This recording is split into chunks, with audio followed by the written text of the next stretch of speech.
A lot of people care about it, and a lot of people, went to school there, graduated from there, go to the water coolers, the coffee pot, and they enjoy talking about their university. That's what makes college basketball one of the greatest sports, the NCAA tournament, fun. And a lot of that has to do with having a rivalry or a dislike for somebody. We don't have to dislike them. As coaches, we all get along. This group of coaches is great, but it's pretty cool when you feel that extra juice coming from fans. Last year, you guys finished 14th in the league. Percentage of shots from three, points produced by threes. Considering your shooting coming into this year, the caliber of guys you have, is that a number that changes? Do you put more emphasis on putting up more threes? I hope so. We were an elite 2-point shooting team last year. I think one of the things that we felt really good about was we knew that Kofi was a 2-point scorer. Io was an elite 2-point scorer. Curbelo was an elite 2-point scorer. That we were going to play to that. Now we shot, I think we were 33rd in the country, somewhere right there, in 3-point field goal percentage. We just didn't take a lot of them. We'll take more of them this year because we simply have guys that it fits their DNA.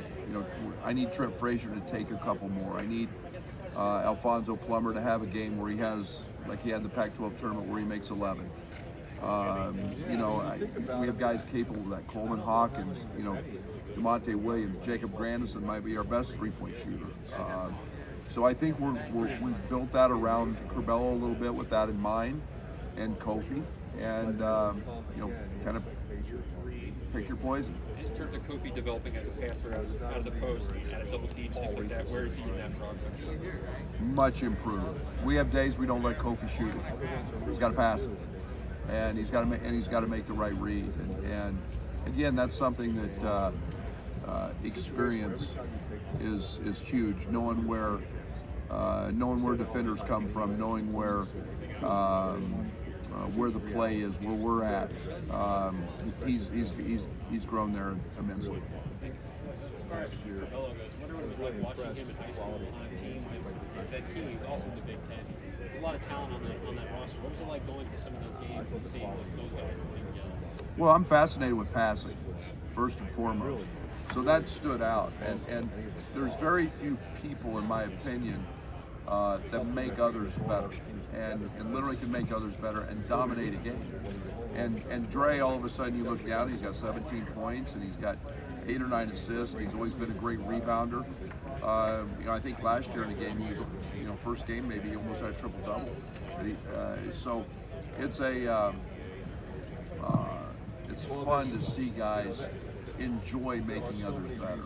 And in high school, he was that guy.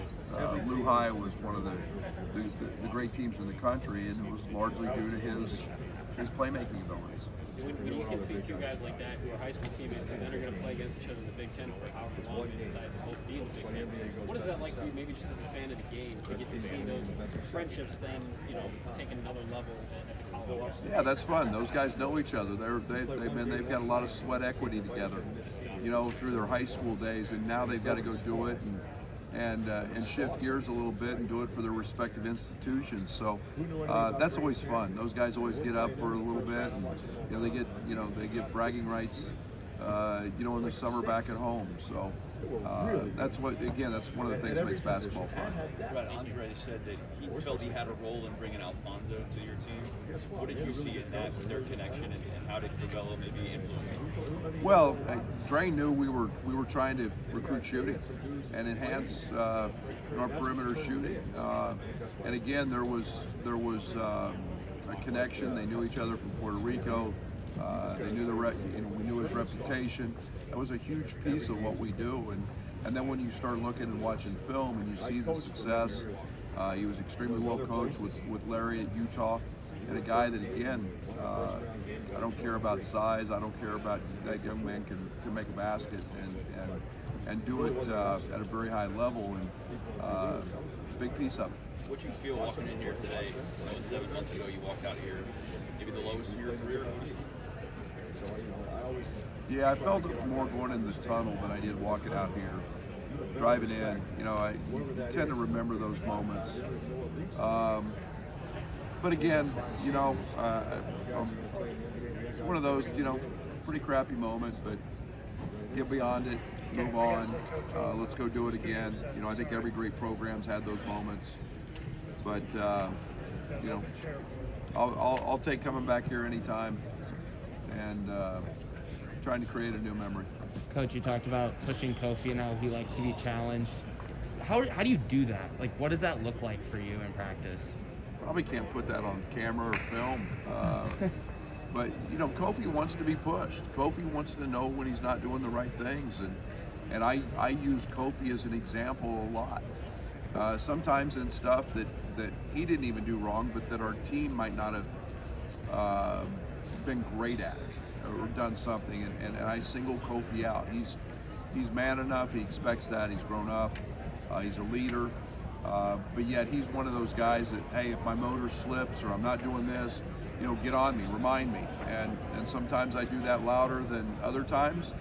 But man, I got a ton of respect for Kofi because he loves that challenge and he wants to continue to work to be better. You said last week he's in a different place mentally. What does that look like? Where is this new mental headspace for him?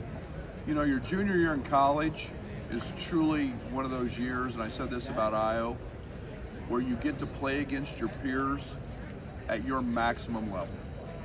It's very seldom do you play against your age group, and you got the experience that he's got. You've received the accolades. You've seen every kind of defense. You've been in the weight room. You've been coached. That's a pretty confident spot to be, and I think he's in that spot.